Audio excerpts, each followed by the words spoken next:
নমস্কার, আমার নতুন একটি ব্লগে আপনাদের সবাইকে স্বাগত। তো আজকে স্কুল থেকে ফেরার পথে আমি চলে গেলাম মোবাইলটা ঠিক করতে, কারণ এটা আমার হাজব্যান্ডের মোবাইল ছিল। এটার মধ্যে ওর হাতে ছোঁয়া আছে, এটাকে আমি যত্ন করে রাখতে চাই, আমার কাছে নষ্ট হতে দিতে চাই না। তবু মেশিনারি জিনিস যতদিন পারা যায় আর কি। তো চলে গেলাম তাড়াহুড়ো করে, যেন না করতে হয়।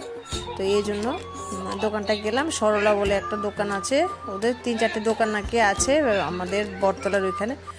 তো বলেছিল বিকেলে নিয়ে যেতে, কিন্তু আমি বললাম এত সময় নেই আমাকে এটা আমি হাতছাড়া করবো না, এটা হলো মোটের ওপর এই কথা। এই জন্য আমাকে আধ ঘন্টার মধ্যে এটা ওরা সারাই করে দিয়েছে। তো ভালোই ওদের এটা পেয়ে তো আমি খুব খুশি। তো একদম বলেছে, একদম বেঁধে দিয়েছি গার্ডার দিয়ে। এই যে এটা বেঁধে দিয়েছে গার্ডার দিয়ে, বলেছে বাড়িতে গিয়ে 2 ঘন্টা পরে খুলতে আর কি, না হলে এটা ইউজ করা যাবে না, আবার খুলে যেতে পারে।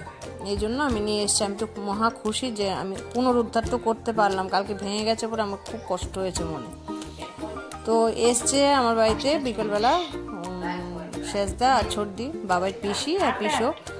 তো ঘরে যা ছিল, আমার বাড়িটা একটু ভেতরের দিকে বলে কিছু তো আনা যায় না পট করে।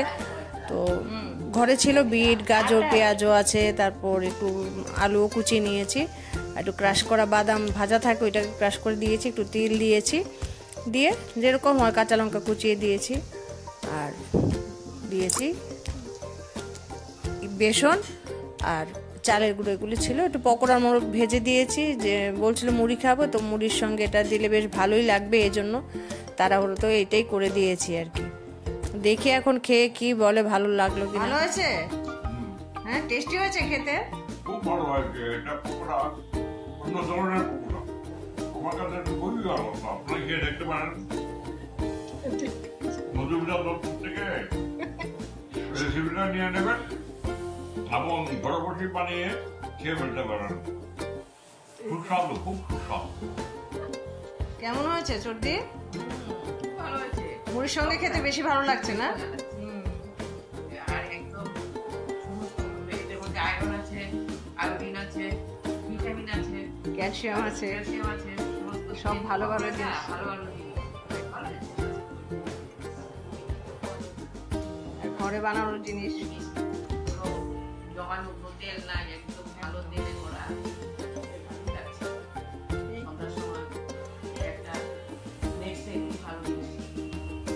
Thank you. হঠাৎ ছাদে উঠে দেখি আমার টমেটো গাছে 2-3টে করে টমেটো ধরছে। আসলে আমি লাগাইনি এগুলো, গাছের গোড়ায় যে আমি অন্য গাছের গোড়ায় যে খোসা টোসা দিই ওইটা থেকে হয়েছে বলে আমি আর কেটে ফেলিনি আর কি। যে বাঁচতে চাই ওকে তো বাঁচতে দেওয়া উচিত। তো বেশ খুশি লাগছে, আমার মনটা খুশি হয়ে গেল এগুলো দেখে। তো বেঁচে উঠুক, বড় হয়ে উঠুক, একটু খাবার টাবার দিতে হবে মনে হচ্ছে, না হলে সেরকম রেজাল্ট দেবে না। তো আপনারা ভালো থাকবেন সবাই, টাটা।